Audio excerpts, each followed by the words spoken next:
Good morning, everybody, and welcome to the third in our series of business skills for creatives. My name is Phil Dunlap. I'm the director of Broward County's Cultural Division, and Business Skills for Creatives is a program of the Broward County Cultural Division. This is a continuation of our award-winning 2020 series, which brought artists during the pandemic a way to bring their creative vision to life and build a successful business.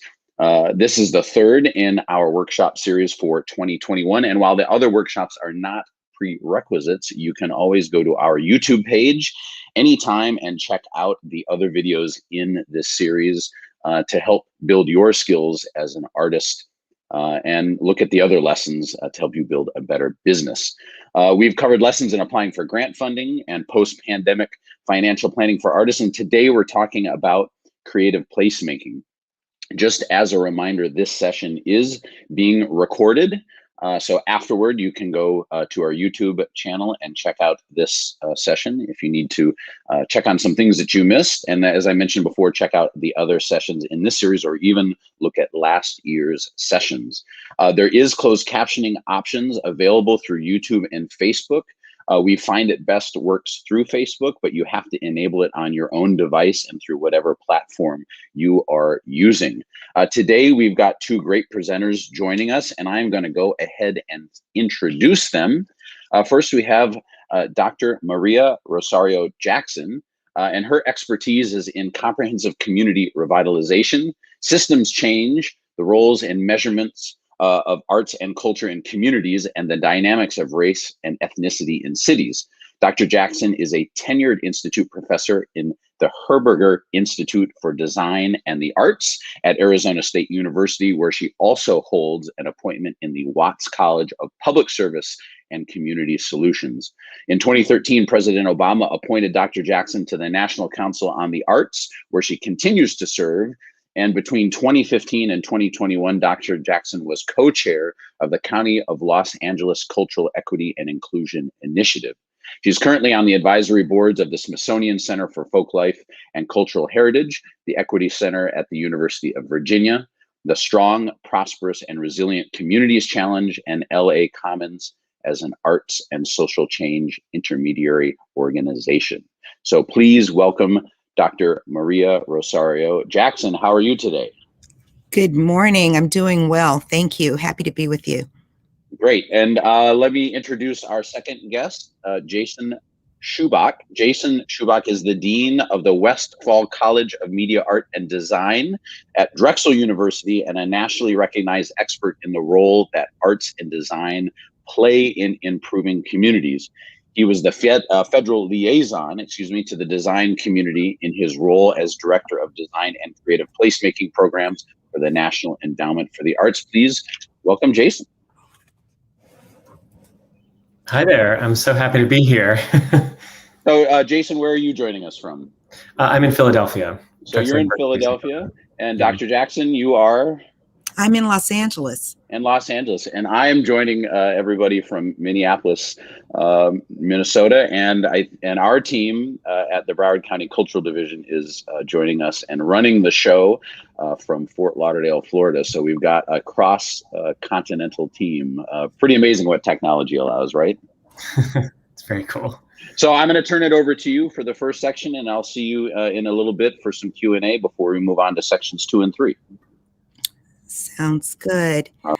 So I just wanted to start by saying good morning. And Jason and I are delighted to be with you this morning and are looking forward to sharing some ideas, but also hearing from you, hearing your questions and your comments. Our time together is going to be organized into 3 sessions. I'll take you through the first session.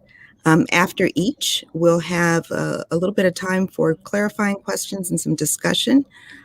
Jason will take you through the second, and we're going to chat through the third together. Jason, anything you want to add before we get started? No, let's get into it. I'm excited. Awesome. All right. So I think it's really important to start any session on creative placemaking with some, what I think of as guiding principles or some really basic ideas that I think we don't go through this. Oftentimes it's difficult to understand what's possible because we haven't let go, perhaps, of some narrow ways of thinking about arts, culture, and design in communities. So I may be sharing ideas with you that you already hold, or these could be ideas that require you to stretch. Let's go to the next slide. The first idea is that creativity is a natural impulse and a community asset from which to build. So I come out of the urban planning and community development fields, although my work over the last almost 30 years has been at the intersection of that and the arts. And in community development and urban planning, there is a way of thinking about community development that I favor that has to do with community assets. It's asset-based community development. And I think it's a useful concept because it steers one to think about what are the things that are already valuable, that are important, that are positive in a community, and how do you take those into consideration when you're thinking about development and change. And I think one of the things that a focus on creative placemaking, which we'll talk about in more depth in a moment, one of the things that creative placemaking invites us to do is to look at places anew. And where one may have only seen the built environment, that is buildings or architecture, or even the natural features of a community, which might be proximity to the ocean or near a mountain, or some characteristic that is defining of the place. Often these things are understood as assets. What we've neglected to look at as assets sufficiently, in my opinion, is the creativity of the people who live there. So the idea is inviting you to think about what kind of assets might people already possess by virtue of being creative human beings. Let's go to the next slide. Another idea is that cultural self-determination is a crucial dimension of equity. And so what I mean by that, what I mean is that part of living in a just and equitable place includes being able to take control over your own narrative, to be able to craft the story, make sense of the world, and assert in ways that have fidelity to your core person.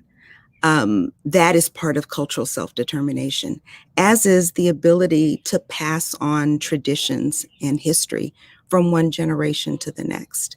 What's really important is the self-determination part, because in lots of places, there's evidence of culture and history, but questions about who gets to decide what that history is or who gets to decide what the culture should be are things that we've underexamined and haven't tended to, I think, in ways that are really important. Next slide. Cultural participation takes many forms and happens in a wide range of venues, not limited to audience participation and formal cultural venues. So I think we've been socialized to imagine the role of arts and culture in particular. Design is a little bit different, but the role of arts and culture from a perspective where the thing that is valued is the thing that is consumed. And I think in the work that Jason and I are going to talk about, it really requires us to think differently about art and culture, and cultural participation specifically. Typically, even in the art field, cultural participation has often been reduced to the consumption of artistic product. So you come in as an audience or you buy a piece of art. And while those are really important ways of participating, there are lots of other ways. You make, do, teach, critique, support. There are all of these other verbs that have to do with cultural participation. And it doesn't only happen in places that we think of as cultural places or arts spaces.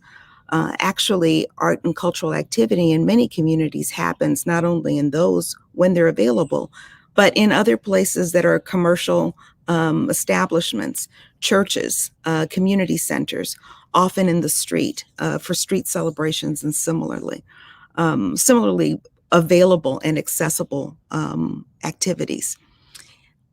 On to the next slide. Art process can be as important as, or even in some cases, more important than art product. And this idea is sometimes hard to grasp, again, because we keep thinking about art as the thing that you consume. But in the case of work that Jason and I have been advancing and following and helping to make possible for a number of years, a lot of times the role of the artist isn't necessarily the pinnacle of it, let's say, is not necessarily the thing that is made at the end, but the process through which the artist is able to lead people that can result in community characteristics that are often desirable. So if you think about what artists do, not only as making the thing that gets consumed, but artists as leading people through creative process or making creative process more accessible. This too is a really important thing to consider and value. Next slide. So related to the previous point, artists have many kinds of relationships with publics and roles within community. And I very deliberately say publics instead of audiences, because I want to use a term that is elastic enough to hold the multiple different kinds of relationships that artists can have with people. Next slide. So art and cultural activity is intrinsically important, and it can also contribute to other community assets and dynamics. When I started this work early in my career, what I encountered as someone who at that point didn't have a root in the arts formally, but was coming again from the community development and urban planning fields, I was surprised by a really robust debate in the arts field that had to do with instrumental art versus art for art's sake. And in my mind, because I really didn't have a strong opinion about what were the boundaries of art, if you will, in the way that some people that are professionals in the art field have had for many years, it was easy for me to see that arts activity could actually be intrinsically important, period. And it could also hold these other values and could be important for lots of other reasons. So for example, if you take an art-based program, then say it is a youth development, part of a youth development suite of offerings, the art program itself is valuable because of the aesthetic value that is imbued as part of participation. But it's also important because it leads to youth development and to the awakening of a young person's interest in a variety of fields or some recognition of their own talents as it has to do with their creativity. And these things are important too.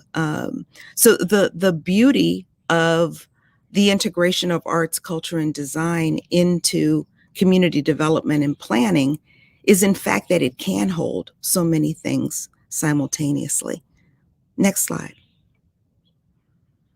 So these are some examples of the roles that arts and cultural activity can play in communities.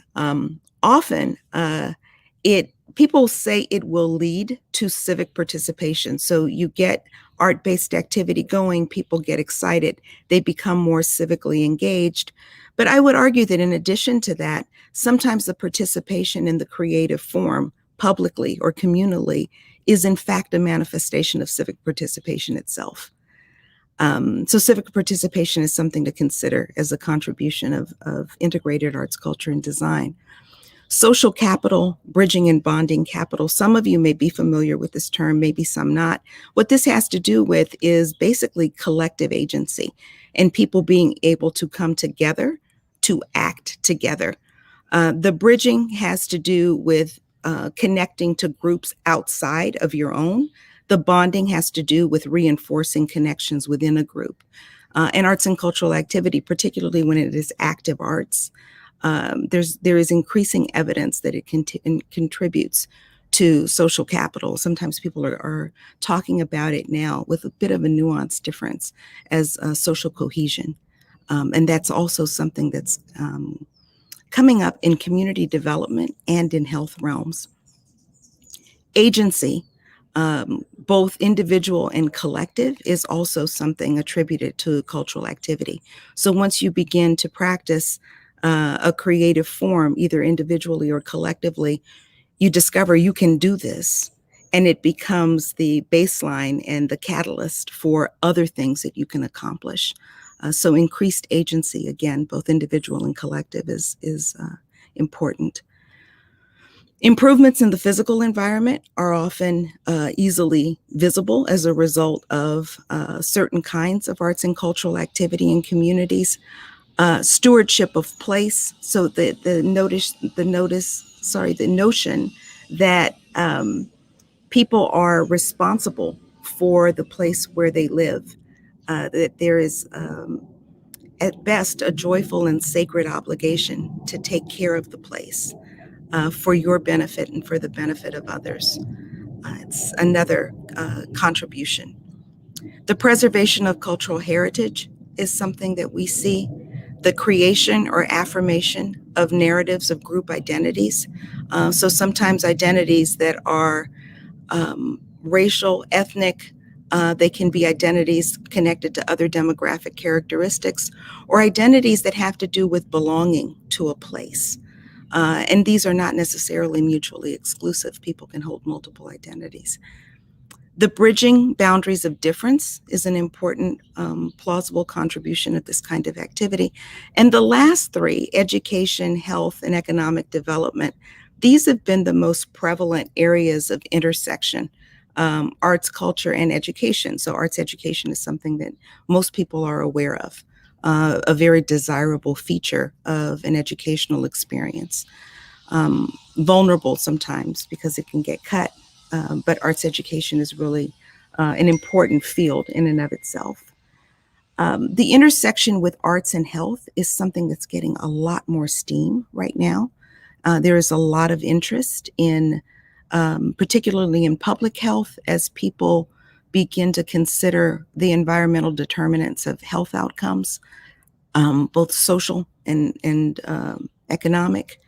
The notion of arts and culture in communities and how that has impact on quality of life is something that the public health field is beginning to interrogate more.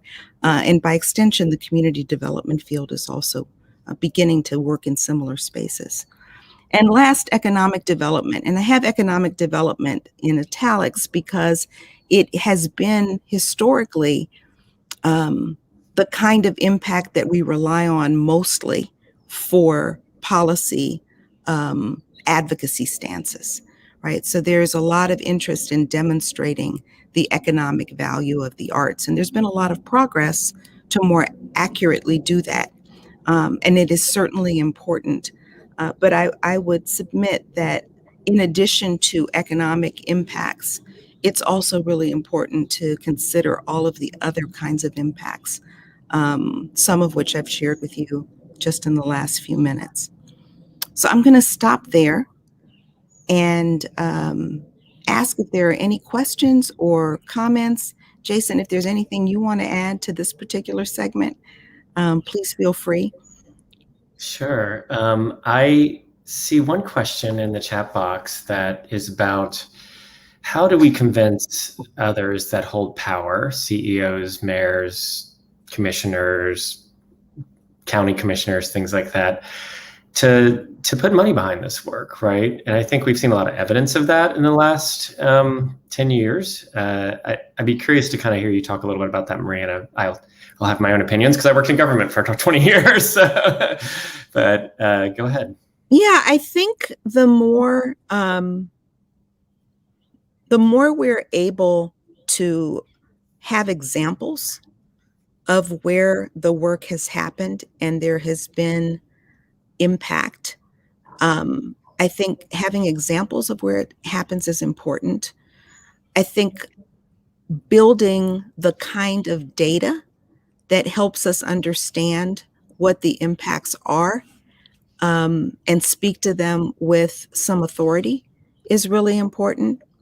But I also think that in order to capture the value of arts organizations and artists and communities and the work of culture bearers, that is, people who may not consider themselves artists, but are actually the stewards of really important cultural practices from one generation to the next. In order to understand that kind of impact, we also have to reckon with the fact that we haven't been asking about that kind of impact. So the data infrastructure that would be ideal is something that has yet to be fully developed. So I think that creating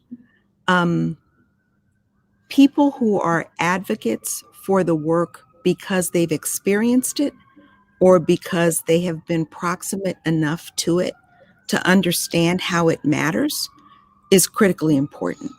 I'm eager to hear your thoughts, Jason. Yeah, I think you said a lot of what really matters, and I think that that was really critical what you just said. When I was a funder at the National Endowment for the Arts of this work, and my presentation will give you a really brief overview of some of that and some examples, so you all can see how it's played out across the country a little bit. Funding absolutely can spark leadership to want to do something.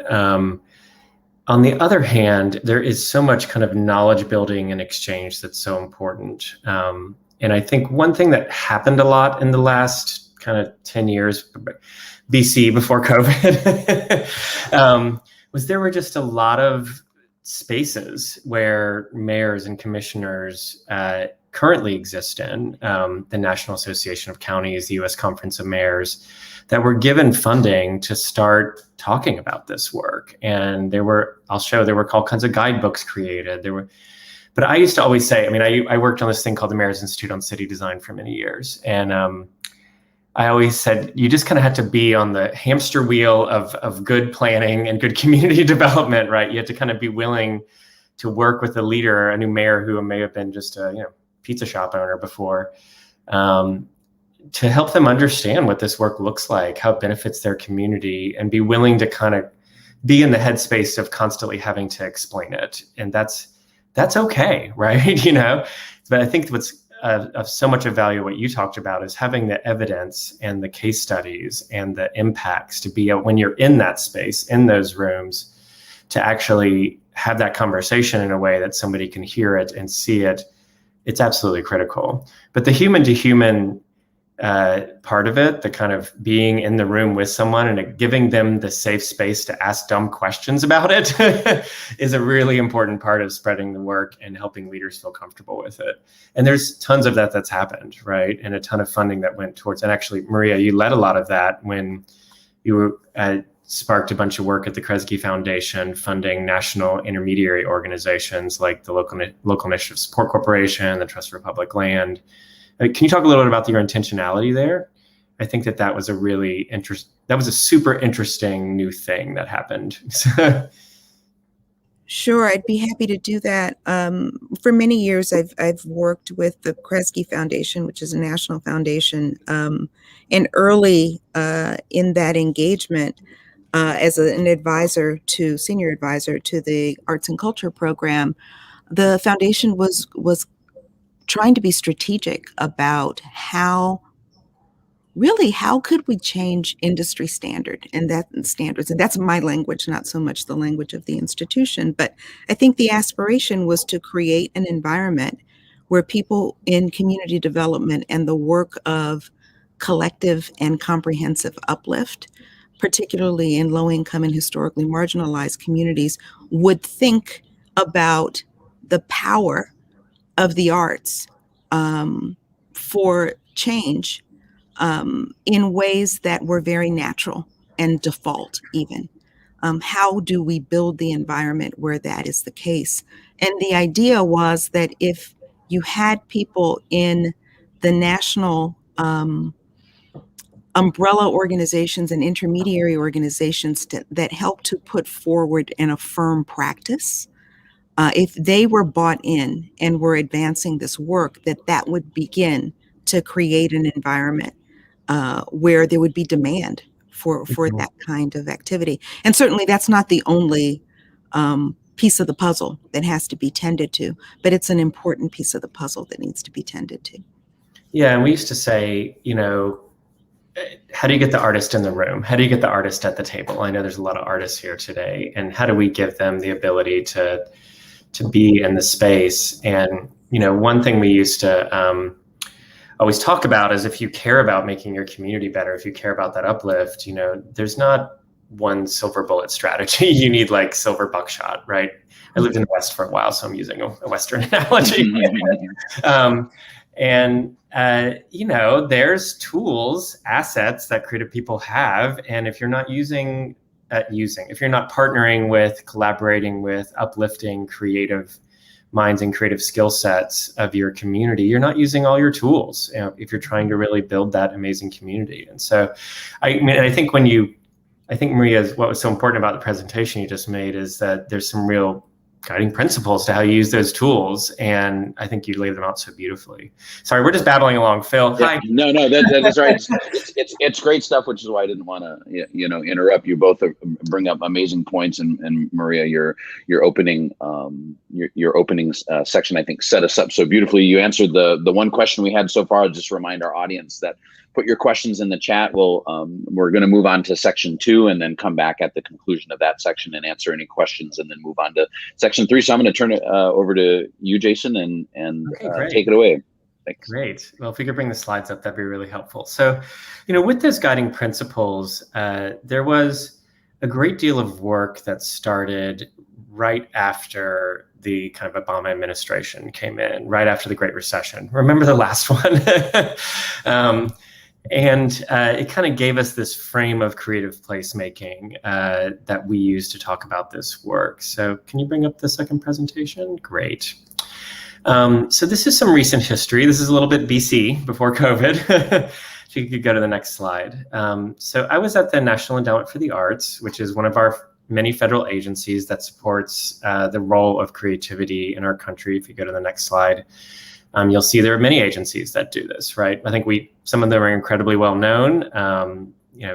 PBS, the Smithsonian, some maybe you've never heard of, the Institute of Museum and Library Services. There's about 60 agencies that support culture in the United States. The endowment is one that gives out money to nonprofits and artists to do work. If you could go to the next slide, please.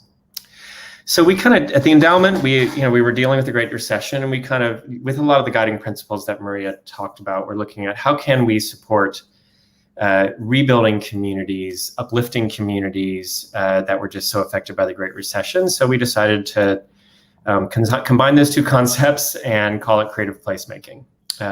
Next slide, please. So, a lot of the guiding principles that Maria talked about, this was the way that the endowment kind of thought about it in the frame that we had.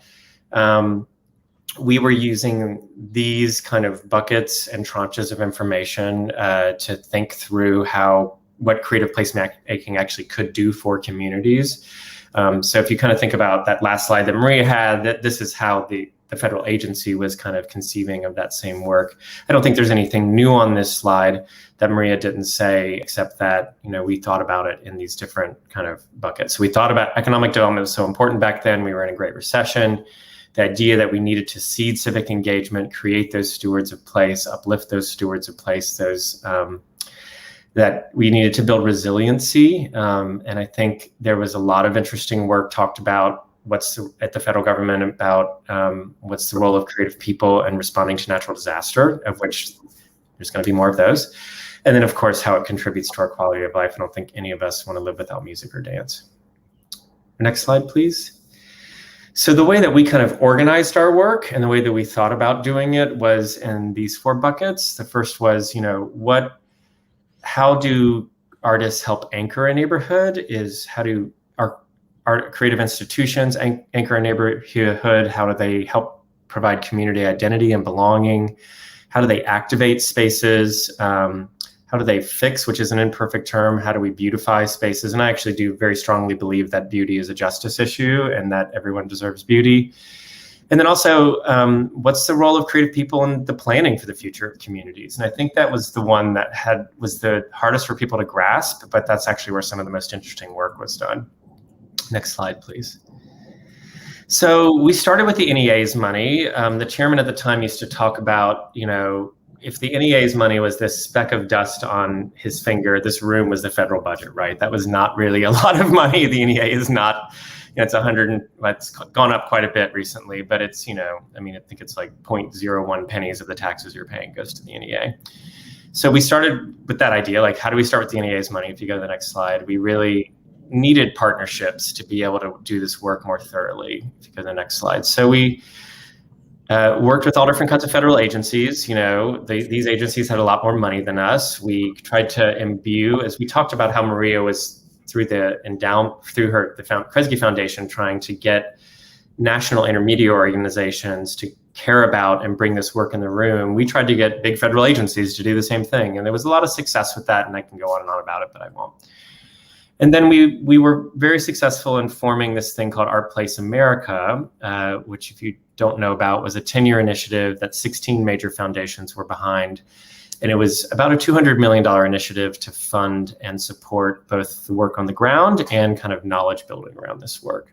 If you go to and that ended in 2020. Here's all the foundations that were involved, all the sort of big boys.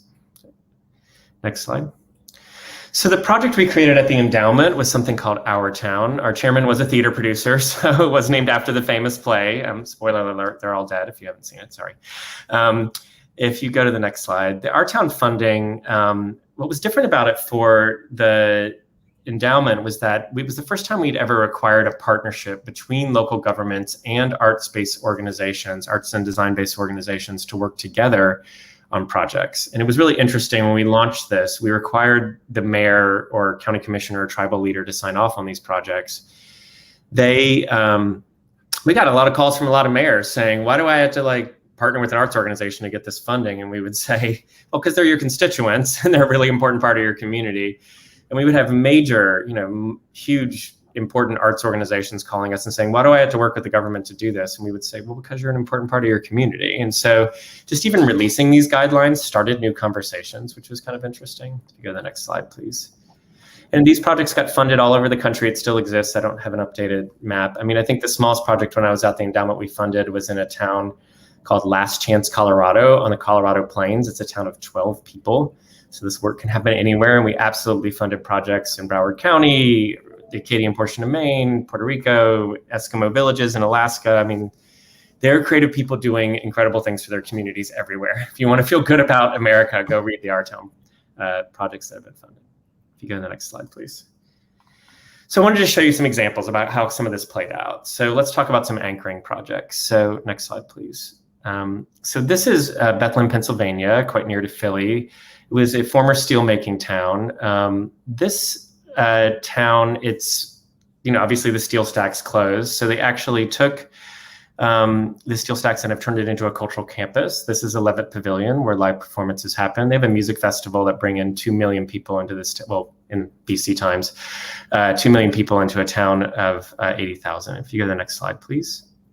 They moved their PBS station to this site. If you go to the next slide, please. And there's large pieces of public art on this site. This is a piece of public art that lights on fire. If you can imagine how hard that was to get approved through the local government. It's a large piece of steel about 3 stories high by the artist Elena Colombo. And up the sides of it are the names of all the buildings that were built with Bethlehem steel, including the Statue of Liberty and the Empire State Building. Next slide, please. But there's other kinds of anchoring. Maria, you're pretty familiar with Konkui. Do you want to talk a little bit about some of the work that they do since it's out in LA?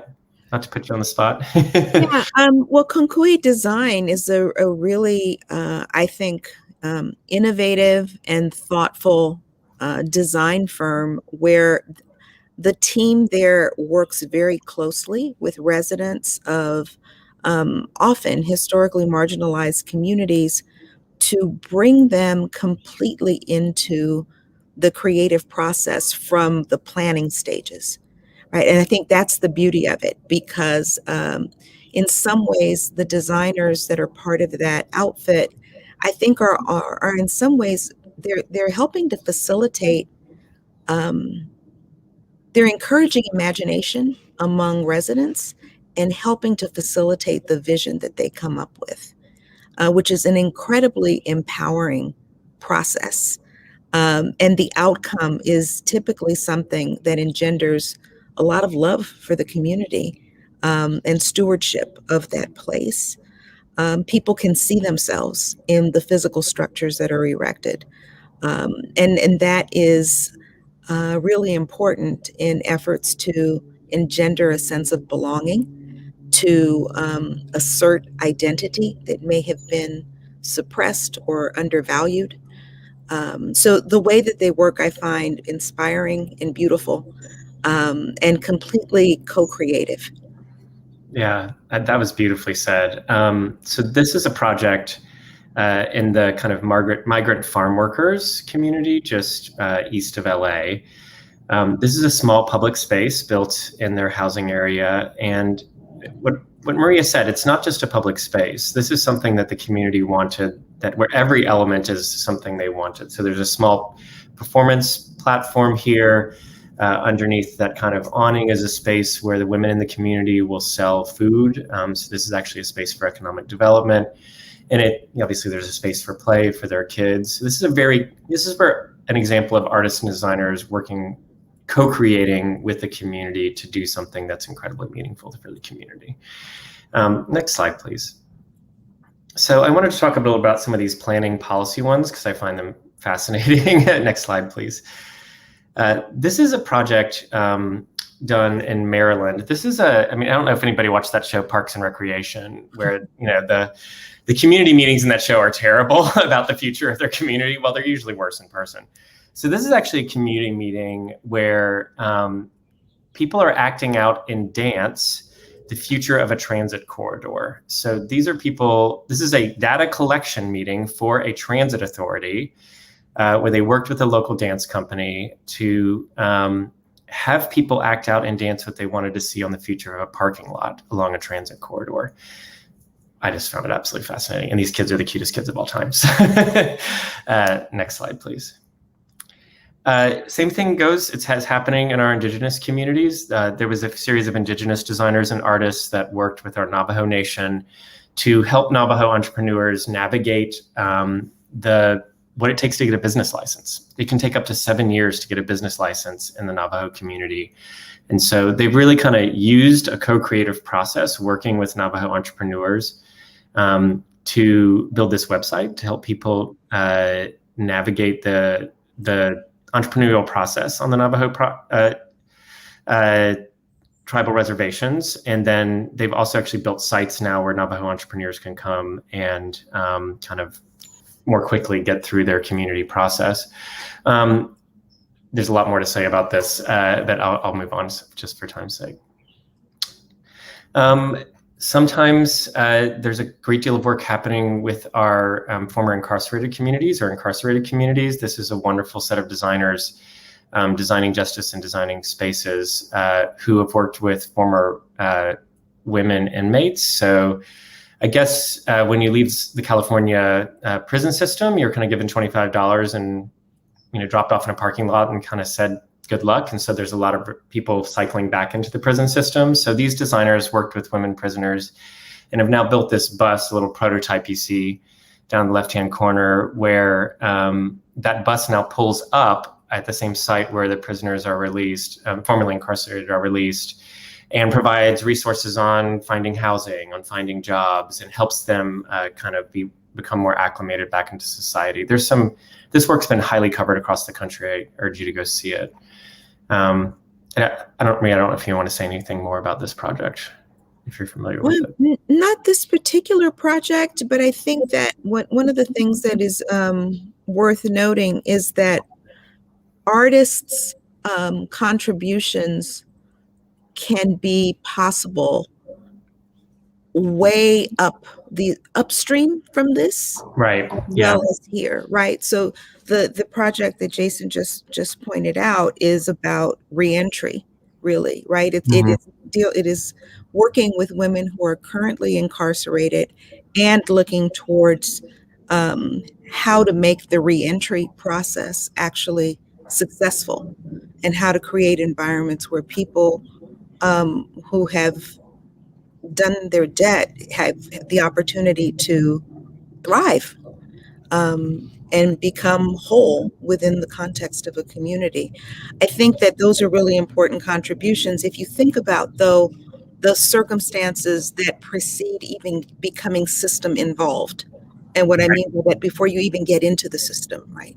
Right. I think that there are really important artists' contributions that are evident at that stage as well. Yeah. Yeah. That's really wise. Thank you. Next slide, please. So just some activating projects. I think we've all gone to festivals, but I wanted to show you some that might be not what you expect. This was some work that was done on Roosevelt Row in Phoenix. This is a series of kind of public art and activating projects that happened in downtown Phoenix. This is a large mural was created by a series of community quilters, including partnering with some of the local tribes that have a tradition in rug and fabric arts.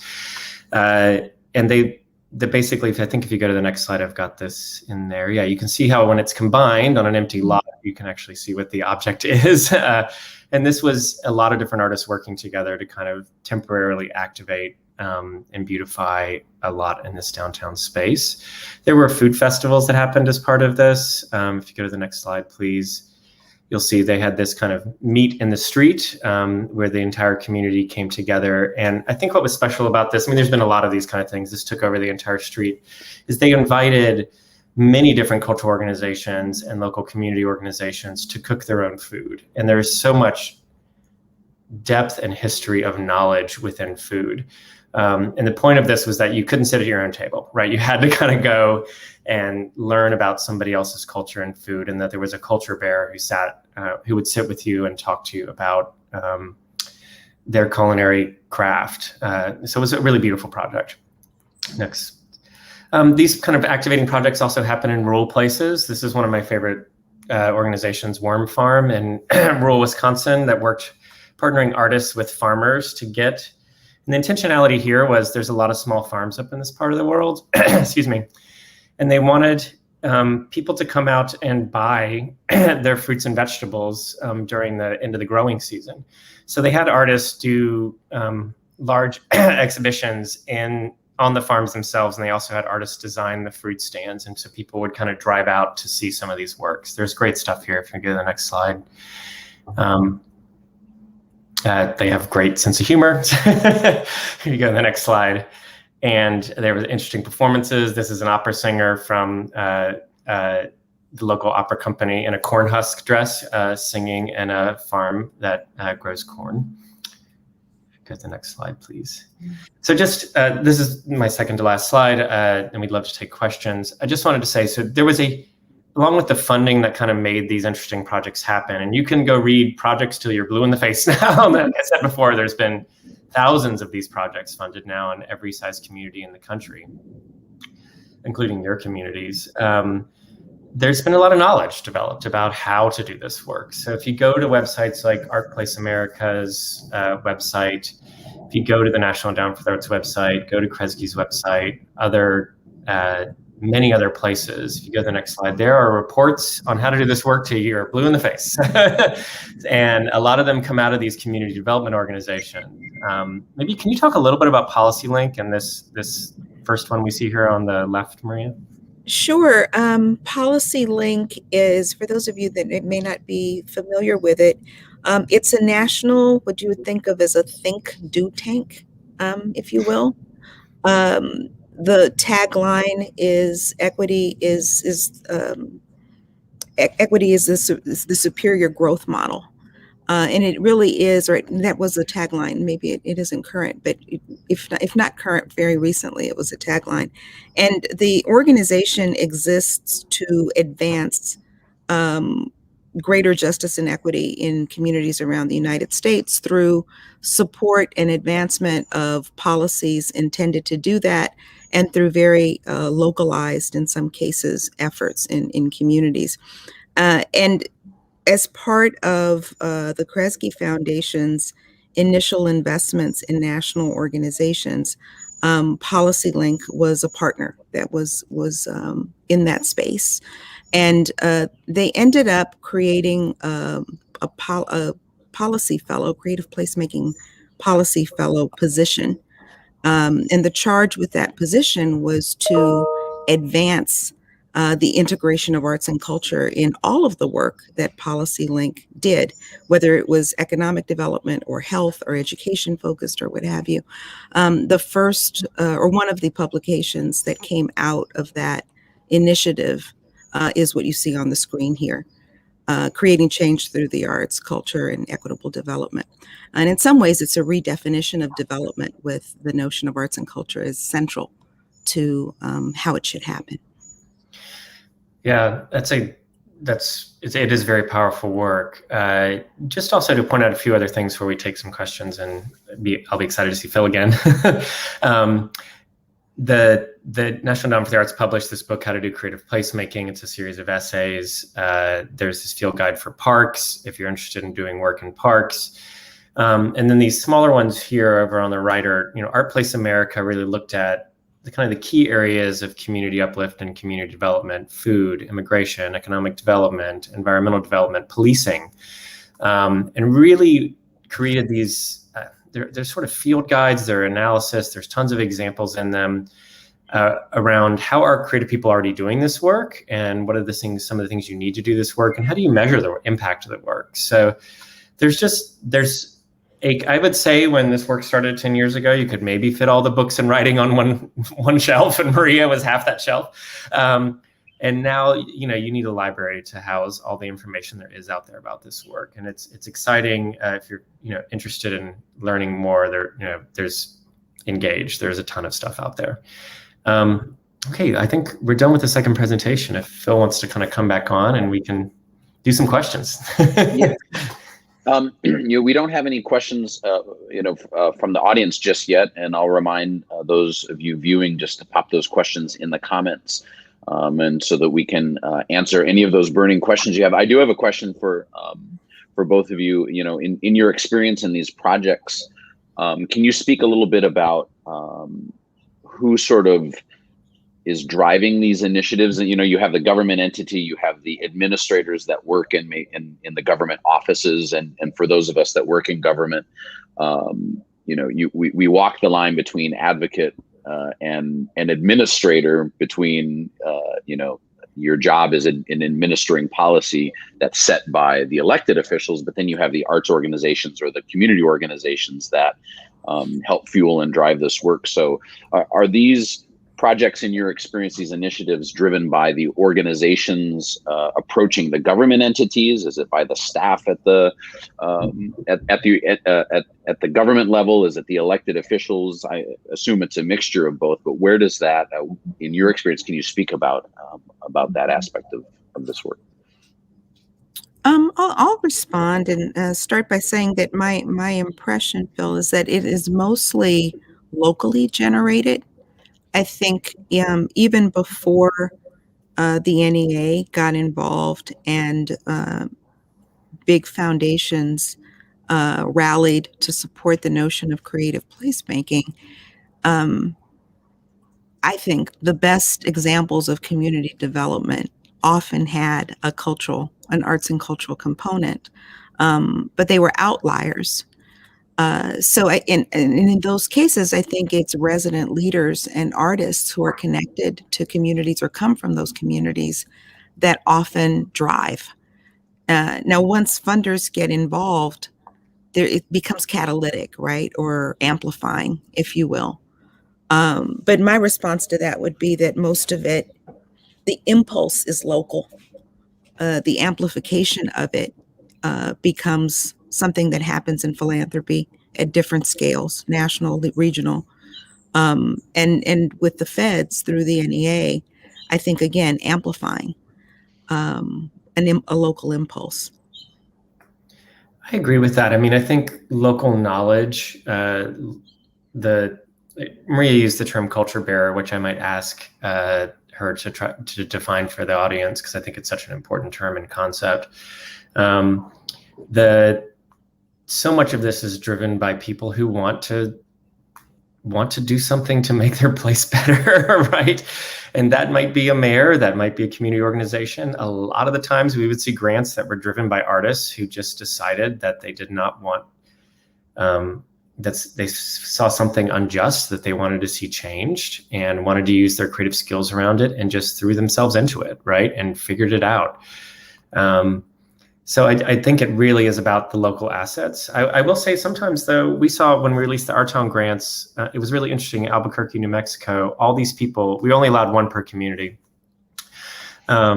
just because of the limited funds. And so all these people were going to the mayor to say, like, we want to do this, we want to do this, we want to do this. And the mayor actually brought all the cultural organizations, agencies, everyone together and just said, y'all all go in a room and figure out one project to do together, right?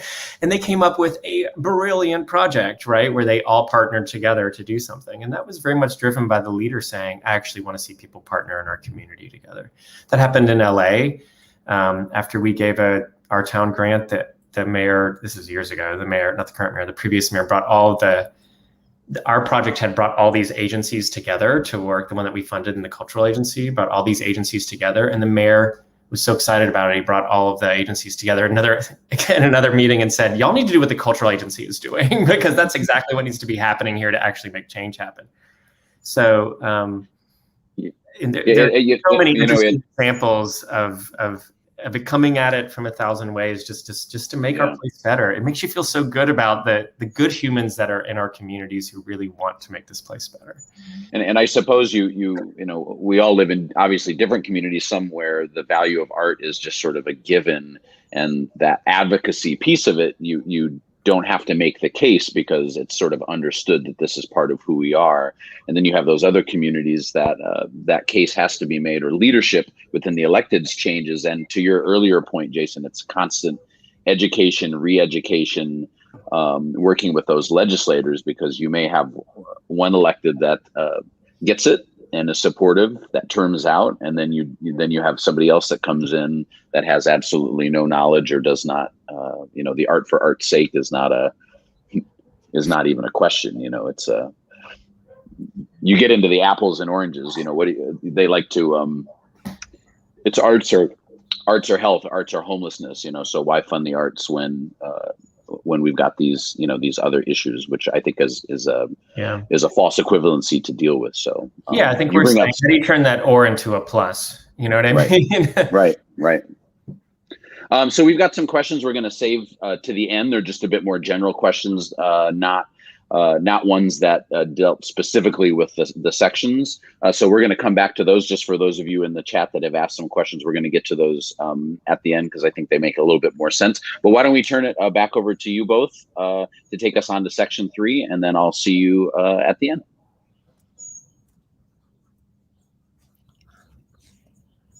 Maria, do you want to give some context of what we're going to talk about in this section? I can do that. And if we can get the slides up, that would be great. So what we want to talk about now is how things have changed. A lot of what Jason shared appropriately was during the time when there was a lot of intention from philanthropy and federal government, and by extension, local governments as well. There was actually attention and intention to advance this notion of creative placemaking. Fast forward 10, 12 years, and particularly the last couple of years, things have changed a lot. Things have changed politically. They've changed in terms of the COVID pandemic. They've changed in terms of, I think, a cultural and racial reckoning that the country is dealing with. And we just wanted to offer some thoughts about how at this time it's important to look to some of the lessons of the last not just 10 and 12 years, but even the kind of work, as I said before, that preceded creative placemaking. I think, how do we build on it? How do we learn from what was very much a focal point for the last few years and grow from that? Not that it's over, but it is at a level of maturity in its own trajectory that is different from when we started this. And I think this is just an opportunity for us to share with you some insights about what we see happening, how it builds from the body of work that Jason described, and maybe hopefully have some conversation about what's possible. Great. Next slide, please. So, I mean, I think Maria talked a little bit about a lot happened. We don't need to, I think we all lived it, right?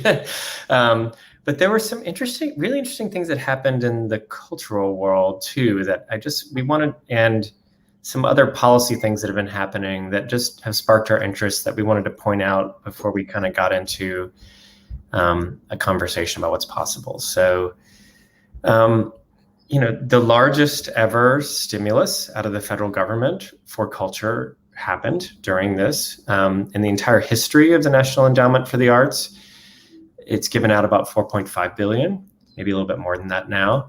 And, we just released out of the Small Business Administration, who thought that would be our largest cultural giving agency, an enormous amount of money that's coming out to rescue our performance venues, right? Next slide, please.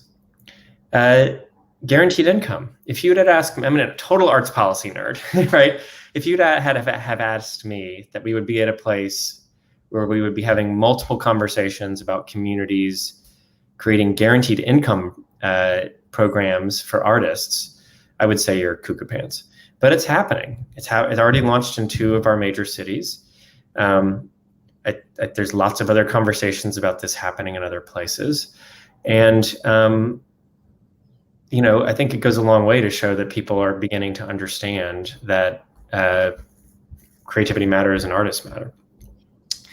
Go to the next slide, please. I might ask Marie to talk a little bit more about this one, but I don't know if people saw that the Mellon Foundation just released $125 million for this project called Creatives Rebuild New York. And the intentionality here is that artists will be paid, 300 artists, $125 million will go to supporting 300 artists to work inside of organizations that are working to rebuild and uplift their communities. So, the story I see across the 3 of these is resources are flowing like never before, right? And it's creating some opportunities for a lot of people to kind of unsettle some orthodoxies about the way that artists have been working and things that we've taken for granted. And that the kind of, Maria talked, and I talked about this beforehand, and this is her language, that the strength of the hybrid practices that we were trying to fund before is really holding, and there's even more opportunity now. So I'm going to shut up. Sorry. Maria?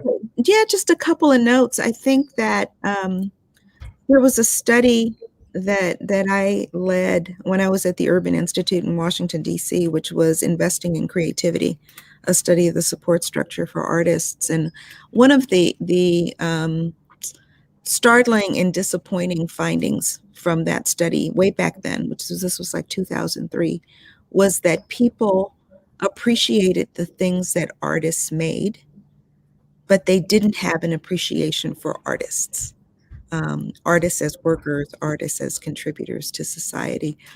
My hope is that this is evidence that maybe that's changing. I do think that over the past decade or so, the ability to see artists pursue career paths in a range of ways rather than one narrow path that we typically imagine or have been socialized to imagine. I think that's incredibly important. So the multiplicity of ways in which an artist can assert a career is something that I'm hoping that the initiatives that Jason just described, I hope that diversity of career paths is beginning to be validated in ways that maybe it hasn't been validated before. Yeah, I'm thinking back about what you said about the multiple publics here, right? Like I think even now, and what I said about the hamster wheel, about having to reinforce that there's multiple ways this can happen. The idea that we all know the plop art thing, like the artist designs a sculpture, puts it in a public space, and they've rebuilt our community kind of thing, that really needs to be challenged here. And I think what's really interesting about this project is it's literally going to pay organizations to employ artists to be inside their organization as a fundamental worker in helping to rebuild the state of New York. And I'm really curious about what kind of windows of opportunity that's going to open for folks here, and what we can all learn from that, and how that will sort of continue this work, emphasize this work, and hopefully for the artists on this call, help you think about a repositionality of what the future of your career might look like too, and the different rooms you might be able to be in. Next slide, please. So we did want to talk about the kind of anti-racist frame a little bit, because it's so essential for artists' work going forward and for everyone's work going forward. Rihanna, you had some great thoughts here you wanted to share. Sure. So, I mean, one of the things that the country is dealing with is a very visible, I think, history of injustice and inequity. And what I think is powerful and encouraging is, again, lifting up the possible role that artists can help to advance anti-racist work. What is it that they can do to help us reframe issues, think differently about how we talk about and even conceive of the kinds of things that we say we want to change? How do we retool as a result of that? How do we work differently? And how do we repair? How do we work to actually address harm that has been done, historic harm and sometimes ongoing harm? I am so excited about the possibility that there is now greater recognition that the power of art and artists is actually something that people may expect to see as part of the comprehensive and smart strategies that we try to embrace to make our country whole, to make our communities whole, to make them healthy places where all people can thrive. When we were preparing for this, you said some really brilliant things about, are we achieving the outcomes we want? And how do we change the way we work to get the outcomes we want? Could you speak a little to that? You may have to remind me. It's about kind of like auditing our default ways of being in the world. I think some of the language you used, which I really loved. Yeah, we talked about this notion of unsettling our orthodoxies, and that will come up in a slide either next or soon. But I think part of what we have to reckon with is that there are many societal challenges that we've been working on for a long time. And I don't want to negate progress where there has been progress, nor do I want to say that the work ahead is add water and stir work, things that happen really fast. But I think if we don't find a way to think differently and to do differently, we will remain stuck. And one of the things that I think we can harness is the power of art, artists, designers, creative individuals to help us get unstuck. And that has everything to do with unsettling our orthodoxies and being willing to look at things that maybe we have held deeply with, at minimum, curiosity about whether that's still the right way to think about it. Right. Whether we need to shift perspectives. and Right. attempt to see something differently. Right. Exactly. Next slide, please. So, I mean, one thing that, we were again kind of looking at policies that are popping up that start to address some of the issues that have been going on. Reparations is a conversation that's in the world now. There's a community that's one of the first communities in the country to think about it. And, if you go to the next slide, I think this really is about, we were talking about this, is like pandemics shake the world, right? And things that you thought were never going to change can be changed, right? And changed quickly, and did change quickly. And what's that liminal space that is an opportunity right now, right? That where you can say, hey, this was never working before. We did change it already a little bit during everything from the way we work to the way we use our public spaces, that where creativity is necessary to help us embrace the change. If you go to the next slide, we kind of had some examples of these. I don't know if you've seen a lot of these things that, the idea that you could never take away parking, there's another one. There's so many of these and they're so creative. But that public space is being used differently now, right? In ways that we never imagined it would be. And that I imagine we'll never go back from. And Marie, I don't know if you want to speak to some of this real quick. But. Well, I think the notion that there have been precedents during COVID that are important, and to Jason's point earlier, some things we thought weren't possible actually are possible. Right. the ability to get out of our own way, and get unstuck, and imagine the possibility of things working differently, arrangements that are different physically, but not just physically, even conceptually. Right. If you go to the next slide, we talked a little bit about health, right? Here in Philly, there's a design shop that lives within Jefferson Hospital that redesigned an Airstream trailer and took, let's go get some food and get your vaccine shot in the street.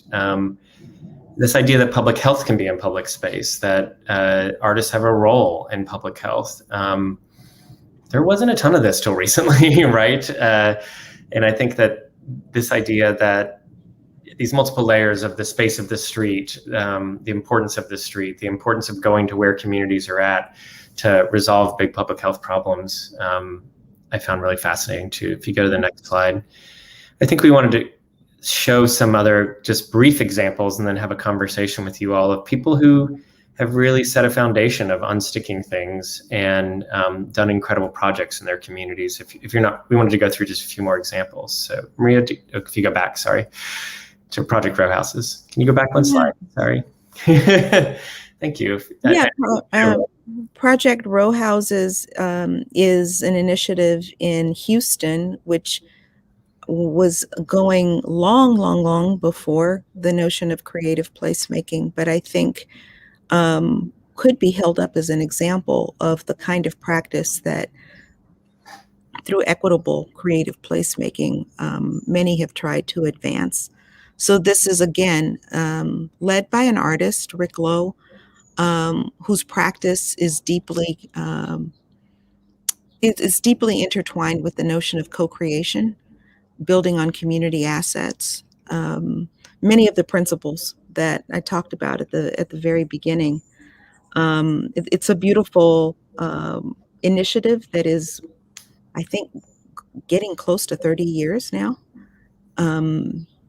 Still going, and I think has been a really important signal that things could change in a neighborhood that had been beleaguered by a lot of social dynamics. So I'm probably go on to the next one. Yeah. And we're just kind of encouraging you to go take a peek at these. The Fargo project was a really interesting environmental project. The previous one was sort of about equity and racial justice. This was really about climate change. I don't know if you remember in the year 2000 that the city of Fargo flooded enormously. I think we've all seen that can happen and will continue to happen. So the Army Corps of Engineers built these very large flood basins. And of course, they did it in some of the most historically marginalized communities and tore apart the communities, and they were these gigantic flood basins. And so the planning office worked with this artist and with the local tribal community, at this artist, Jackie Bruckner, to think about what does it mean to take this piece of infrastructure and to reimagine it into a place of community? And what does it mean to have a place of community that can flood and that it's okay that it floods? And so they did a really careful, interesting co-creation process. I encourage you to go just look at their process to build these kind of floodable community spaces around what the community desires were. Jackie Bruckner has unfortunately passed away, but the work stands. And actually, this project helped them rewrite their community planning process for the entire city. They now include artists and they include co-creative projects in their entire planning process in the city, it was such a cool project. On the next slide, please. I think this is our last slide, and I'll ask Maria to talk about it. Okay, Maria, please talk about it. Sure. So this particular example isn't about a place per se, but I think it's important to lift up because it demonstrates the power of an artist in helping us to question our orthodoxies, to consider other ways of framing issues. And Alexandra Bell, and through her work called Counter Narratives, has taken newspapers and looked very critically at language used in headlines and the positioning of pictures, and has done a wonderful job of bringing into relief the bias that is inherent in media and how we tell ourselves stories, how we come to understand the world. So I would encourage you, I know we're short on time and we want to get into some discussion, but if you're inclined, I would encourage you to take a look at her work called Counter Narratives. And it's fascinating. And again, what I wanted to underscore here is the power of artists in helping us get unstuck, helping us see something from a different perspective, and consider what might be possible if we were to reframe it. Thanks. I think, Phil, if you can rejoin us, that'd be great. And I love what you just said, Maria, about the importance of narrative. And I think when I think about that, I always think about, because I'm an urban planner too, like what is the narrative of a place and how hard it is to change the narrative of a place sometimes, and how stuck the narrative of a place gets sometimes, and just how so much of this work has helped change narratives. I mean, if you think back just about that steelworking town, I'm just thinking of my neighbors over here, right? You know, to go from a narrative of former steelworking town, nothing to do there, falling apart, nothing that represents and lifts the community up, to having a complete, you know, this is a very big scale project, a completely redeveloped site that attracts outside visitors and changes the narrative from the outside perspective, and also uplifts people's spirits from the internal perspective. I think that's where this work to me is really powerful at a really basic level. I think, you know, those are the really obvious things, like look at the pretty buildings with the nice lights on them, you know, but the what's been so fascinating about the way so much of the work's played out to me is there's been so much more, you know, deep, small scale individual change that's happened that it's a little bit harder to explain and to measure, but is much more meaningful to me. But yeah, I would just offer that the notion of narrative, as Jason has brought it up, I think it's so important. And I think that sometimes that notion of narrative is a precondition for other kinds of change. I do want to caution, though, that a focus exclusively on narrative that doesn't result in material change isn't what this work seeks to advance, right? It seeks to advance genuine collective uplift. Narrative change is definitely part of that strategic work, but it doesn't end with narrative change. We've got a question here from Veronica. The question was in response to the Creatives Rebuild New York, but I think it has a broader application in this conversation about how we integrate the arts while also avoiding gentrification and displacement. Maybe you can address that. Jason, you want to start? You want me to start? Why don't you start on it, and then I'll follow up. So, and my stance on this, Veronica, is that I think creative placemaking done equitably and ethically is always part of a larger strategy that has within it, at minimum, protections for affordability and mitigation of displacement. So to change a neighborhood in a way that doesn't take into consideration the possible ripple effects that could be harmful, particularly to communities that have a history of being harmed, I think is not ethical work. It needs to be nested in some larger strategy that takes into consideration the kinds of dynamics that we know are possible in some real estate markets in some communities. So that's my stance, that it's part of at its best, it's part of something bigger that is taking into consideration the possibility of the kinds of changes that can lead to economic and cultural forced displacement. I mean, I think Maria is absolutely right. I think my attitude is, there was a couple studies that came out that I always think about when the word gentrification and displacement comes out. One was by Raj Chetty, which, it's your zip code determines your future. Mm-hmm. And you can find that study, and it's been controversial, but basically he showed that depending on where you're born, if you're born in some of these historically marginalized communities where a bunch of harm has been done, you have about a 5% chance of moving up the economic chain.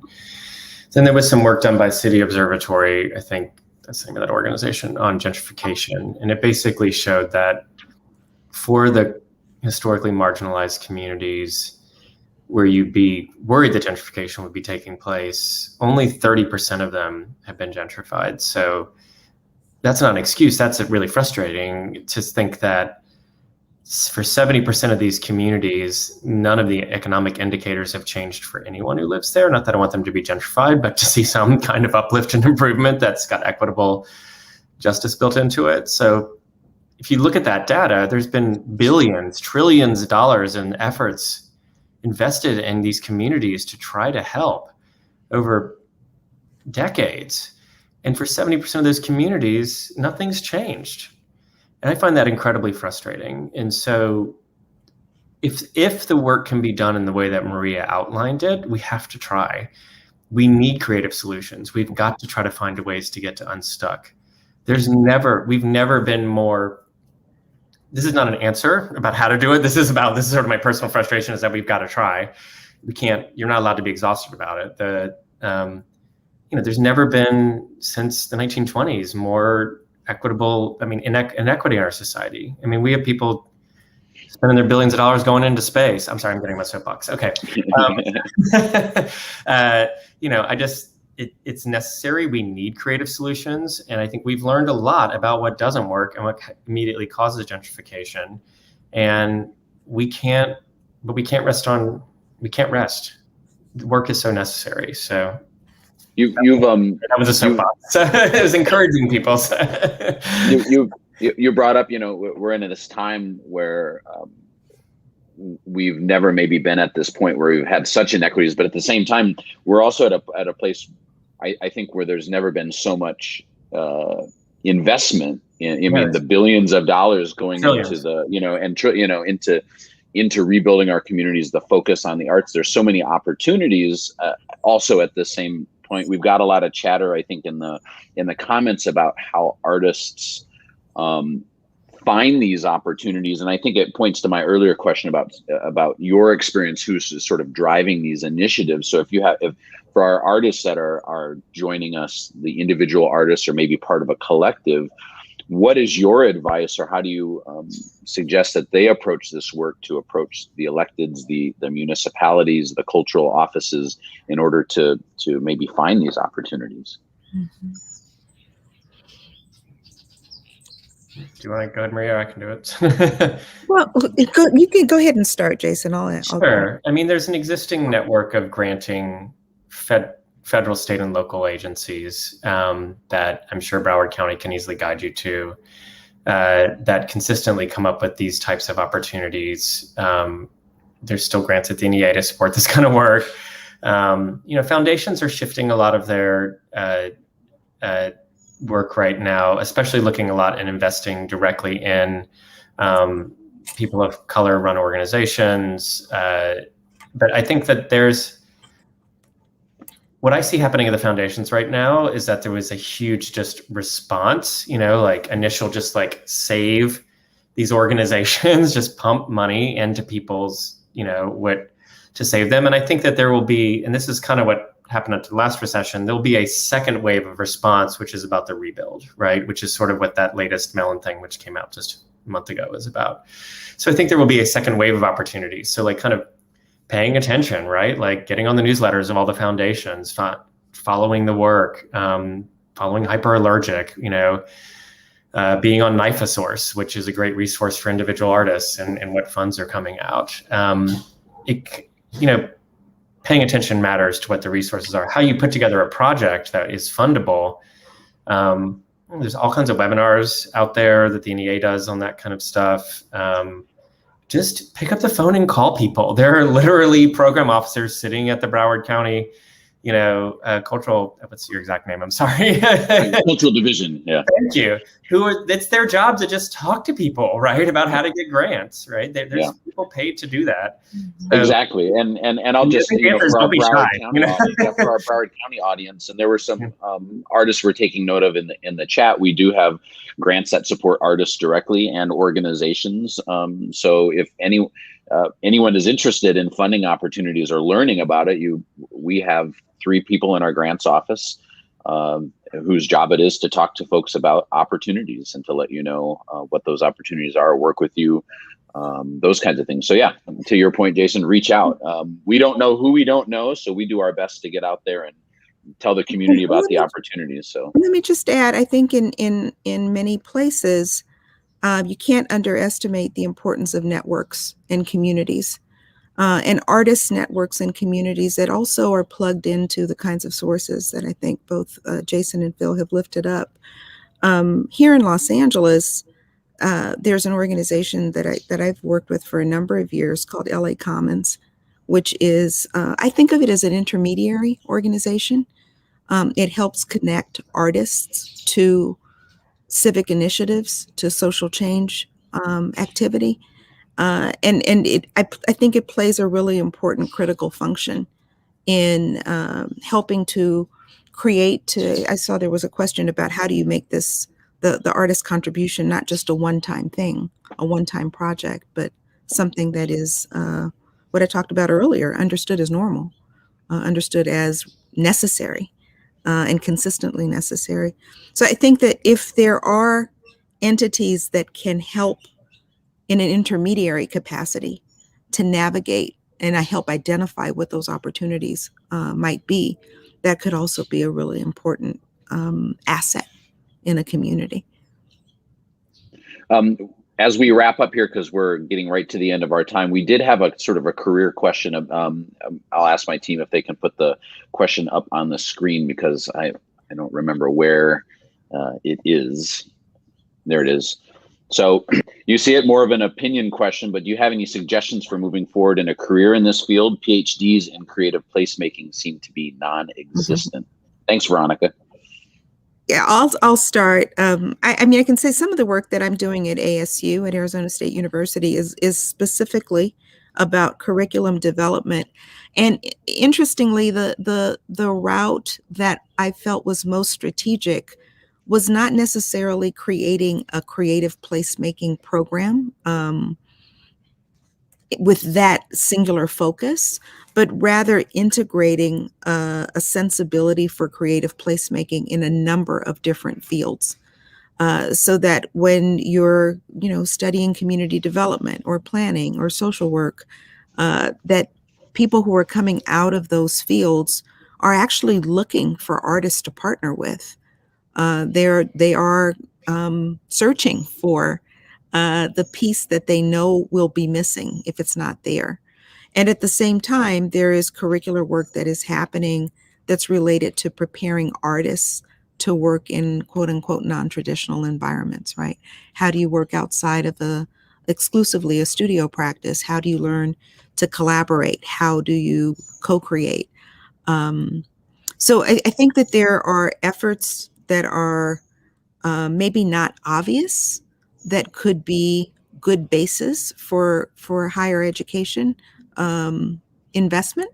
It just may not look like a creative placemaking program. That said, there are creative placemaking programs that are emerging at some other universities. And even at ASU, we're looking at creating a certificate program, but not a major.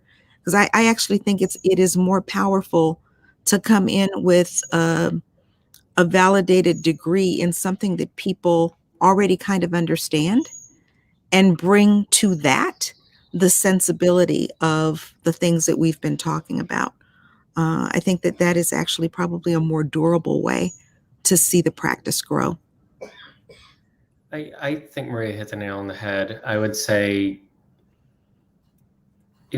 just having studied urban planning and city design, that cities are incredibly complex systems, or communities are incredibly complex systems. And so you don't have to know it all. It's helpful to be not fluent, but be able to listen to certain kinds of language. Like, transit engineers speak incredibly differently from an environmental scientist. And they all have their own little languages and their own little worlds, and different from social workers. So I've always found people who, an artist have this kind of mindset of being great researchers, right? And really interested in a bunch of different worlds. If you're interested in this work, it's almost like let's say you're interested in the social work aspect of it, find a social work program that allows you to also take some other kinds of classes in urban planning and urban design, and also maybe some classes in arts management. And if there happen to be creative placemaking like classes, Drexel does have an urban strategy program, not to shill for Drexel, but that does have some of this. Again, there are those intersectional programs emerging, but it's all about kind of picking the spot you're the most interested in and that you're going to want to wake up every day and be the most passionate about. And so that you can bring your creative skill set into that passion. Do you know what I mean? So, like if you were super interested in justice and wanted to do something similar to what I think is that incredible work with reentry, you might go get a criminal justice degree, but then take, that online creative placemaking certificate at ASU or something like that, right? So I think you can kind of piece it together based on your interests, but you don't have to understand all the complexity, but you do need to understand that it's a system that does work together. You know what I mean? And I'll just add, because I often have students that once they get exposed to the ideas and the practices, they get excited and they say, where can I find a job doing this? And my response is that, thankfully there are more jobs now than there were 20 years ago that explicitly call for the kind of skill set that we're trying to advance. But still, what I think is true is that you often are going to have to create the opportunity yourself or reinterpret an opportunity where you can assert with the kind of skills that you bring to it. And I think that's still true. I hope that there will be more jobs that are explicitly that.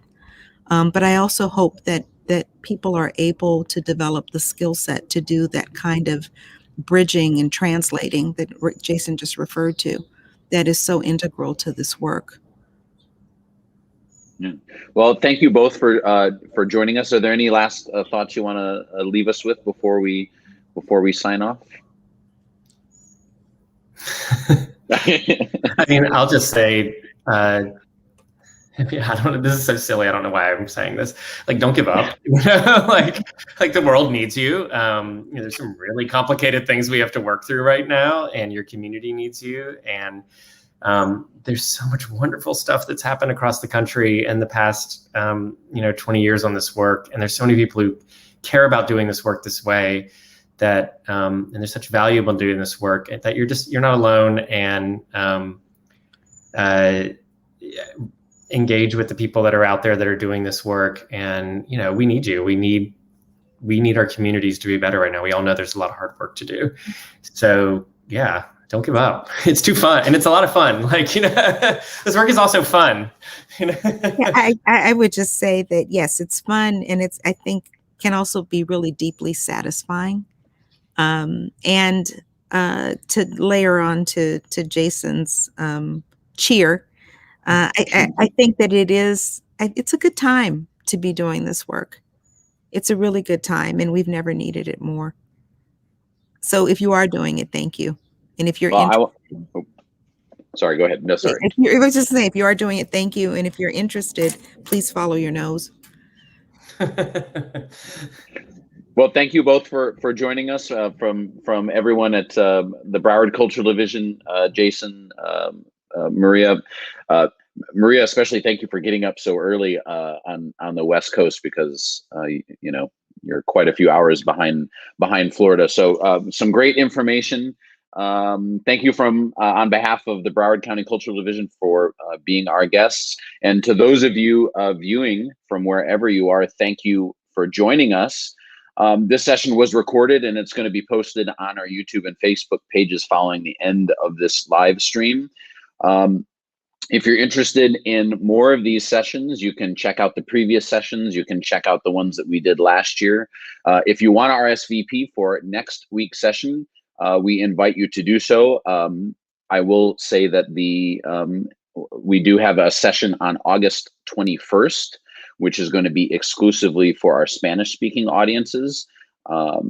We do have a few calls to artists open right now in Broward County. If you're a Broward County artist, we have a call to artists at the Fort Lauderdale International Airport, which comes with a $2,500 honorarium. The deadline to apply for that is July 30th, so that is coming up. We do have another call to artists from our friends at the African American Research Library and Cultural Center in Broward County for an art and activism, a social justice residency, and that actually comes with a $10,000 stipend and an extra $2,000 for materials and supplies. The deadline to apply for that opportunity is July 31st, and we're also accepting the last few applications for our public art and design artist selection panels, which that deadline is July 30th. Got a couple other deadlines for our artist support grants, which are artists that we offer directly to Broward-based artists. We have a deadline coming up September 17th, and a couple application workshops on August 11th at 10:30 a.m. and 5:30 p.m. I believe those are both virtual. So check out our website. Check out the links in the comments for more information. Really, thank you for joining us. Again, on behalf of myself, the Broward County Cultural Division, the team that you can't see on the other side that is making all of this happening, monitoring the comments, our friends at Art Labs, Jim, Meredith, and Madeline from the Broward County Cultural Division. Thank you very much, and we'll see you next time.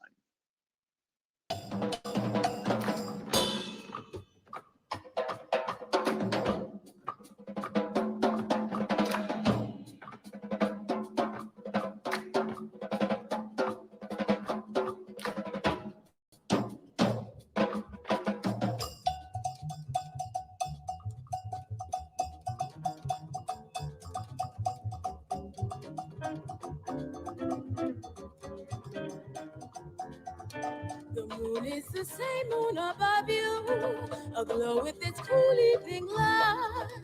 But shining at night in Tunisia, never does it shine so bright. The stars are aglow in the heavens, but only the wise understand.